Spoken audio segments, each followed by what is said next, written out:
ये बुक में एक आपका प्रॉब्लम है जिसमें ये कह रहा है कि the circuit shown in figure below, ये फिगर है आपके पास, ठीक,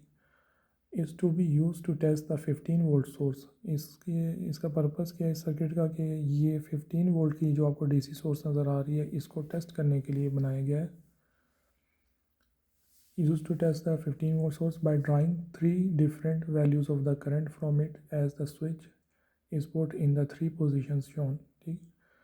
The test current corresponding to the 3 switching positions are to be as follows. Position 1 has a current I equal to 10 milliampere, position 2 has a current I equal to 30 milliampere, and position 3 I has a 150 milliampere. Assuming that the ammeter has a zero resistance, design the circuit. It means to find the resistance values. ठीक है, इसमें इस circuit में एक 15 volt की source है, ठीक है, एक एमीटर लगा हुआ है इस करंट को मेजर करने के लिए इस सर्किट में, ठीक है, और यहाँ पर ये 3 डिफरेंट पोजीशंस हैं, ठीक है, ये स्विच है, ये एक स्विच लगा हुआ है जिसकी 3 डिफरेंट पोजीशंस हैं, यानी ये स्विच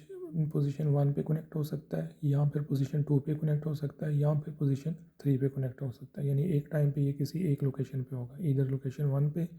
लोकेशन 2 पे, या फिर लोकेशन 3 के ऊपर,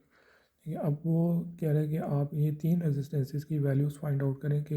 इन 3 रेजिस्टेंस की वैल्यूज़ क्या हैं, प्रोवाइडेड दैट कि अगर पोजीशन 1 पे इसको रखा जाए तो इसमें फ़्लो होने वाला करंट 10 मिली एम्पेयर है, अगर इसको पोजीशन 2 पे स्विच को रखा जाए तो इसमें फ़्लो होने वाला करंट 30 मिली एम्पेयर है, और अगर इसको पोजीशन 3 पे रखा जाए तो इसमें फ़्लो होने वाला करंट 150 मिली एम्पेयर है, ठीक है। तो इसको फाइंड आउट करते हैं, इसका मतलब है इस सर्किट में हमारे पास 3 कन्फिग्रेशंस हैं, पोजीशन 1, पोजीशन 2 और पोजीशन 3 वाली। तो तीनों कनेक्शन कन्फिग्रेशन जो स्विच की हैं, ठीक है, इसके लिए हम देख लेते हैं हमारे पास इक्विवेलेंट सर्किट क्या बनेगा, ठीक है। तो सबसे पहले हम देखते हैं कि अगर स्विच जो है पोजीशन 1 पे कनेक्टेड हो, अब पोजीशन 1 पे अगर कनेक्टेड हो तो आप ये देख रहे हैं आपके पास सिंपल एक ऐसी वायर है, ठीक है, जिसका दूसरा एंड कहीं भी कनेक्टेड नहीं है, यानी आप देख रहे हैं रजिस्टर के इस टर्मिनल से ये वायर आ रही है, ठीक है, और दूसरा एंड इसका क्या ओपन है। और हमने ये क्लास में स्टडी किया था कि कोई भी ऐसा इलेक्ट्रॉनिक कंपोनेंट या वायर जिसका दूसरा टर्मिनल ओपन हो तो वो उसकी सर्किट में कोई सिग्निफिकेंस नहीं होती, यानी आप उसको ड्रॉ करें या ना करें, ठीक है, उसकी कोई सिग्निफिकेंस नहीं, वहाँ पर कोई करंट फ्लो नहीं है, वहाँ पर कोई वोल्टेज ड्रॉप नहीं है, ठीक है। तो अगर मैं इसको पोजीशन 1 पे कंसीडर करूँ तो आपके पास पोजीशन 1 के हिसाब से ये वायर भी बिल्कुल, ठीक है, इग्नोरेबल है, पोजीशन 2 वाली वायर भी इग्नोरेबल है, और पोजीशन 3 वाली वायर भी आपके पास इग्नोरेबल है। तो इक्विवेलेंट सर्किट में क्या बन जाएगा आपके पास, ठीक है, आपके पास सिर्फ रजिस्टर R1, रजिस्टर R2 और रजिस्टर R3, ठीक है, ये तीनों रेजिस्टेंसेज आ जाएंगी। तो ये इसका पोजीशन 1 के साथ इक्विवेलेंट सर्किट है, ये जो यहाँ पे नज़र आ रहा है 15 वोल्ट की सोर्स है, एक एमीटर है जिसकी यहाँ पर वो फ़िलहाल रेजिस्टेंस को क्या एज्यूम कर रहा है, ज़ीरो रेजिस्टेंस, यानी एमीटर की भी अपनी एक इंटरनल रेजिस्टेंस होती है, लेकिन इस सर्किट में वो उसको आइडियल कंसिडर कर रहा है और उसकी इंटरनल रेजिस्टेंस को ज़ीरो हम कंसिडर कर रहे हैं। बाकी आपके पास ये 3 रेजिस्टेंसेस आ जाएंगी, ठीक है, ये आपके पास पोजीशन, ये इक्विवेलेंट सर्किट है और पोजीशन 1 के लिए।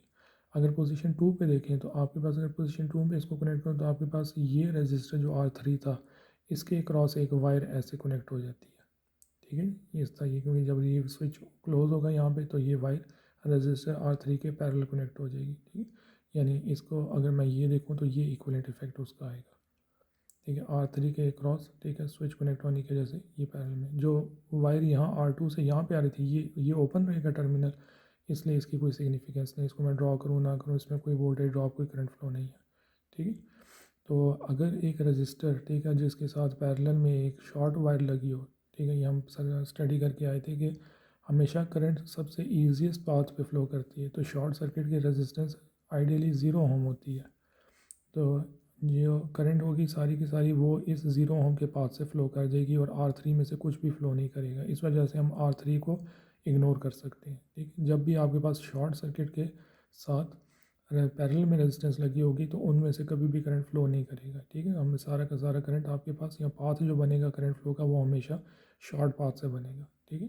तो इसको अगर हम R3 को इग्नोर कर दें तो आपके पास पोजीशन 2 पे जो इक्विवेलेंट सर्किट जो ये था, ठीक है, ये मज़ीद सिंप्लीफाई होकर आपके पास R1 और R2 सीरीज़ रेजिस्टेंस के ऊपर रिड्यूस हो जाता है, ठीक। तो पोजीशन 3 के ऊपर अगर इसको ऑब्जर्व करें तो पोजीशन 3 पे आप देख रहे हैं कि इधर से एक ये पॉइंट यहाँ से कनेक्ट करेगा, यहाँ से पॉइंट ये कनेक्ट करके यहाँ पे आके, और ये ऐसे ये पॉइंट कनेक्ट कर देगा, ठीक। तो ये आपके पास इक्वलेंट इसका सर्किट यहाँ पे आप इस तरह देख सकते हैं, ठीक है, जिसमें आपके पास R2 और R3 ये दोनों रजिस्टर आपके पास क्या हो रहे हैं, एक शॉर्ट पाथ से, ठीक है, ऐसे कनेक्ट हो रहे हैं, यानी R2 और R3 के पैरेलल में एक आपके पास शॉर्ट लाइन आ गई है। अब R1 से जो भी करंट फ्लो डाउनवर्ड आएगा, ठीक है, वो सबसे ईजीएस्ट पाथ को फॉलो करेगा, यानी इस शॉर्ट पाथ को, और सारा करंट इस ईजीएस्ट पाथ से आगे निकल जाएगा, ठीक है, और R2 R3 में से फ्लो नहीं करेगा, इसलिए हम इन दोनों रेजिस्टेंस को क्या कर सकते हैं, इग्नोर कर सकते हैं, ठीक है। तो ये आपके पास जो है इसका इक्विवेलेंट सर्किट बन जाएगा एट पोजीशन 3, जब हम इस पोजीशन 3 के ऊपर स्विच को कनेक्ट करेंगे, जिसमें आपके पास सिर्फ एक 15 वोल्ट की सोर्स होगी, एक एमीटर और रजिस्टर R1 होगा। अब इसको सॉल्व करते हैं कि इसकी हम वैल्यूज़ किस तरह फाइंड आउट कर सकते हैं।